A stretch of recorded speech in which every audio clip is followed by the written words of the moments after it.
नमः शिवाय मेरे यजमानों। क्या आपके जीवन में अचानक से संकट आ जाते हैं, बनते हुए काम रुक जाते हैं और कभी कभी आपको ऐसा लगता है कि आपके लाइफ में कुछ भी अच्छा नहीं हो रहा, सब कहीं ना कहीं स्टक हो रहे हैं। आपके घरों में शादियां चलती नहीं हैं, शादी हो गई तो बच्चे होने में देर होती है, या आपके घर में कहीं ना कोई पीपल का पेड़ उगाता है अपने आप ही। आप जानते हैं इसका कारण क्या है? नहीं?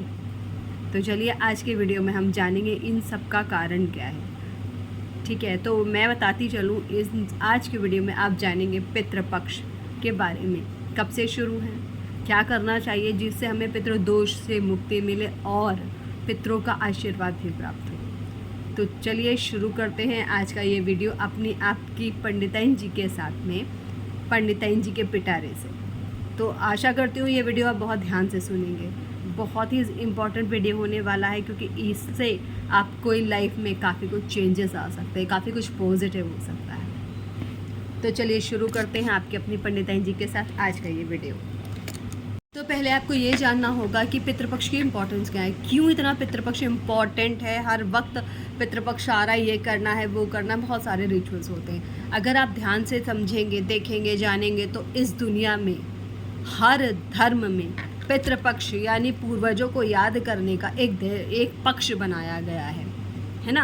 आप चाहे हैलोवीन ले लो, चाहे आप ये मुहर्रम टाइप की चीज़ें ले लो, हर उसमें कहीं ना कहीं ऐसा ज़रूर होता है कि हम अपने पूर्वजों को याद करते हैं। ठीक है, और उनको याद करने से क्या होता है, हम उनको याद करने से एक तो हमें उनका आशीर्वाद मिलता है, फिर दूसरे ये वो समय होता है जब पितृ धरती पर आते हैं हमारी खुशहाली देखने, हमें सुख सुविधाओं में खुश देखने, और वो ये देखकर खुश होते हैं कि हम उनको कितना याद करते हैं। और यकीन मानिए अगर हम दुखी हैं तो वो ये भी देखते हैं कि हमारे दुख का कारण क्या है, कोशिश करते हैं कि वो खुद दुख दूर करें। क्योंकि आप जानते हैं, वैसे भी आपने सुना होगा, जो हमारे बीच में नहीं रहते हैं वो कहीं जाकर तारे बन जाते हैं, है ना। आपने वैतरणी नदी के बारे में सुना होगा, उसी वैतरणी नदी के थ्रू ये पूर्वज हमारे घरों में आते हैं, हमें किसी न किसी रूप में अपना आशीर्वाद देते हैं। अगर आप चाहें तो इस पितृपक्ष में आप उनको याद करके, उनके लिए अच्छी बातें सोचकर उनको खुश कर सकते हैं और अपनी विश पूरी कर सकते हैं। अब इसको लालच में मत लीजिएगा। देखिए, कुछ लोग ऐसे होते हैं जो आपकी ज़िंदगी में एक इम्पॉर्टेंट रोल निभा चुके होते हैं और ये वो टाइम होता है जिनको हम याद करते हैं। हाँ, पर वहीं कुछ लोग ऐसे भी होते हैं जिनके जाने से हमें कोई फ़र्क नहीं पड़ता। ठीक है, पर हमें याद उनको भी करना है जिनसे हमें फ़र्क नहीं पड़ता, क्योंकि उनको फ़र्क पड़ता है ना। हमारे थोड़े से अच्छे कामों से कुछ नहीं बिगड़ेगा, उनको हम सिर्फ थैंक यू बोलेंगे। क्योंकि अगर वो पूर्वज नहीं होते तो कहीं ना कहीं हमारा फैमिली इतना बड़ा नहीं होता, है ना, हम सिमट गए होते। और बहुत सारे ऐसे पूर्वज जिनको हम जानते नहीं और जिन्होंने हमारे लिए पता नहीं क्या सभ्यता और संस्कृति छोड़ी हुई है कि आज हम बचे हुए हैं। तो एक तो याद उनके लिए भी बनती है। तो पितृपक्ष का महत्व बहुत है, इसको समझने की बात है। चलिए आगे चलते हैं और जानने के लिए पितृपक्ष के बारे में। सबसे पहले जो पितृपक्ष में हमें काम करने चाहिए वो क्या है, तर्पण करना चाहिए। जी हाँ, अगर आप ये मत सोचिए आप घर में सबसे बड़े हैं या सबसे छोटे हैं। अगर आपका मन कर रहा है आप अपने पूर्वजों के लिए तर्पण करें तो करें। अगर आप साथ में नहीं रहते तो आप अलग अलग भी तर्पण कर सकते हैं। आप बेटी हैं, आप अपने फादर और मदर का तर्पण करना चाहते हैं जो अब आपके साथ नहीं है, आप बिल्कुल कर सकते हैं। इसमें ये चीज़ लागू नहीं होती है कि बेटा ही करेगा, हिम्मत होनी चाहिए। देखो, ये एक चीज़ ऐसी होती है, हर साल किसी का तर्पण कर रहे हो यानी वो आप उसको इस तरीके से याद कर रहे हो कि वो नहीं है। इसको लॉजिक क्या लगाया गया है, लड़कियां इमोशनल होती हैं, वो तर्पण आदि नहीं कर सकती। समटाइम और मेडिकल इश्यूज़ होते हैं, बहुत सारे चीज़ें आ जाती हैं, पर अगर आप तर्पण करने योग्य हैं तो ज़रूर करिए। आपको इस दिन सुबह जिस तरीके से जो प्रोसेस होता है पूरा, मैं आपको बाद में तर्पण की विधि भी बताऊँगी अलग से वीडियो में। तो आपको तर्पण करना है पितृपक्ष में, ठीक है। गायों को भोजन देना है। आप ना निकालते हो तो रोज़ गायों को, मैंने पहले भी बोला हुआ, 1 रोटी निकाल देना, 2 रोटी निकाल दो गाय के लिए, जो खाना बनाए गाय के लिए निकाल दो। कुत्तों को खाना देना है, चिड़ियों को खाना देना है, ठीक है। और अगर आपको कोई ऐसा व्यक्ति रैंडमली मिल जाए जो आपसे कह रहा है कुछ खाने को दे दो, रूटीन वालों की मैं बात नहीं करती हूँ, जो रोज़ मांगते हैं, रैंडम, जैसे कोई अचानक से आपके सामने आ गया, उससे पहले ना आपको कभी मिला था ना आप उसे जानते थे, उसको ज़रूर खाना खिलाइएगा। हो सकता है वो आपके किसी पूर्वज के रूप में ही आया हो आपसे अपना भाग लेने, अपना खाना लेने, तो उसको ज़रूर खाना खिलाइएगा।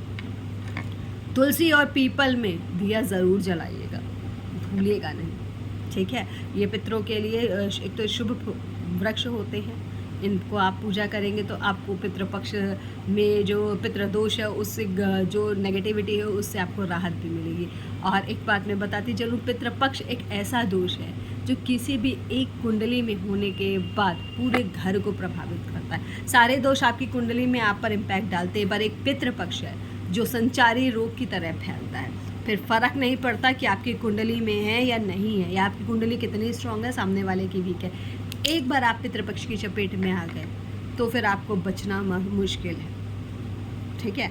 तो कोशिश ये करिएगा, ये जो चीज़ें हो रही हैं, रेमेडीज़ बताऊंगी, उनको करने के बाद आज तो मैं पितृपक्ष क्या है, तर्पण आदि करना चाहिए, गायों को ध्यान देना चाहिए, तो को रोटियाँ देनी चाहिए, इस टाइप की बातें कर रही हूँ। पर अगले वीडियो में मैं आपको ये बताऊँगी आप किस तरीके से प्रॉपरली पितृपक्ष से, दोष से आराम पा सकते हैं, अपने आप को चिल कर सकते हैं, रिलैक्स कर सकते हैं इस पितृपक्ष से। तो मेरे प्यारे यजमानों, ये पितृपक्ष सिर्फ पूजा तर्पण और इन सब की वो बायस नहीं है, सिर्फ यही नहीं करना, हमें उन पूर्वजों को याद करना है। और आप जानते हो, जब हमारे घर में कोई अतिथि आते हैं तो जब वो जाते हैं तो हमें कुछ ना कुछ दे के जाते हैं बचपन से, ठीक है। तो जो हमारे बीच में नहीं है उनके लिए हम बच्चे ही, आज हम मदर होंगे, फादर होंगे या पेरेंट होंगे, दादा दादी भी हो सकते हैं, पर जो हमारे बीच में नहीं है उनके तो हम बच्चे ही हैं। और अगर उनका हम स्वागत करेंगे ध्यान से, मन से, श्रद्धा से, अच्छे से उनको याद करेंगे तो यकीन मानिए वो पूर्वज हमें जाते जाते अपना ढेर सारा आशीर्वाद देते जाएंगे। और आप सब जानते हैं आशीर्वाद से बड़ा कुछ नहीं होता,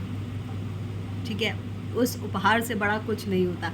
अगर वो बोलते हैं सदा खुश रहो तो आप खुश रहेंगे, खूब तरक्की करो तो आप तरक्की करेंगे, ठीक है। किसी के बारे में जो आपके बीच में नहीं है कुछ भी बुरा मत बोलिएगा, भले ही वो कैसे भी रहे हो, पर अब वो हमारे बीच में नहीं होंगे या नहीं है, ठीक है। और मैं तो ये बोलूँगी रोज़ थोड़ा थोड़ा खाना, ये जो भी आप जो दान कर सकते हो, 10 रुपये, 20 रुपये, 50 रुपये किसी को दान कर दो, ठीक है, ताकि 15 दिन में बहुत ज़्यादा मनी भी नहीं होगा। और आपके जो पूर्वज हैं उनके नाम पर आप करोगे तो कहीं ना कहीं किसी न किसी रूप में उन्हें अच्छा लगेगा, ठीक है। और ये पितृपक्ष जो शुरू हो रहे हैं 7 तारीख से शुरू हो रहे हैं, जी हाँ, पूर्णिमा है। और थोड़ा सा बात यह है कि इस बार पितृपक्ष का एक विकट सी चीज़ आपको मैं बता दूं, इंटरेस्टिंग भी है, अजीब भी है, थोड़ी सी है। वो क्या है? पहली बात, वो जो चीज़ है उसमें आपको चंद्र ग्रहण है 7 तारीख को, यानी पूर्णिमा है तो चंद्र ग्रहण पड़ेगा, चंद्र ग्रहण, ठीक है। चंद्र ग्रहण से शुरू हो रहा पितृपक्ष सूर्य ग्रहण पे जाएगा। तो आप सभी से मेरे हाथ जोड़कर प्रार्थना है, माता पिता का सम्मान करिएगा, जितना हो सके उनका ध्यान रखिएगा, क्योंकि ये 15 दिन वैसे भी पितृपक्ष के हैं। कुछ लोग इसे भारी दिन मानते हैं और बहुत कुछ कहते हैं, पर इस पितृपक्ष में माता और पिता यानी चंद्रमा और सूर्य दोनों को ग्रहण लग रहे हैं। तो जीवन के 2 जो मेन प्लैनेट है, ऊर्जा के स्रोत हैं, दोनों परेशान होंगे तो परेशान आप भी होंगे। ज़्यादा भजन कीर्तन पूजा पाठ में समय बिताइएगा, चालबाजियाँ मत करिएगा, अदरवाइज़ जो आप जिनके अगेंस्ट चालबाजी कर रहे हैं ना, उनके पूर्वज भी ज़मीन पर आए। और यकीन मानिए हर इंसान के पूर्वज बहुत सीधे नहीं होते, किसी टेढ़े से आपका पाला पड़ गया तो आपके साथ क्या होगा आप सोच भी नहीं सकते, क्योंकि वो पूर्वज अपने फैमिली को बहुत प्यार करते होंगे, तभी तो वो मिलने आ रहे हैं। तो आशा करती हूँ ये वीडियो आपको समझ में आएगा, पसंद आएगा, और आप अगले वीडियो के लिए इंतज़ार ज़रूर करेंगे, क्योंकि अगले वीडियो में मैं आपको ये बताऊँगी कि आप पितृदोष से कैसे मुक्ति पा सकते हैं इस पितृपक्ष में, और राशि अनुसार क्या अपने पूर्वजों के लिए उपाय करें जिससे आपके ऊपर पितृदोष का प्रकोप प्रभाव थोड़ा कम हो, और क्या सच में पितृदोष खतरनाक है, विचार कीजिएगा।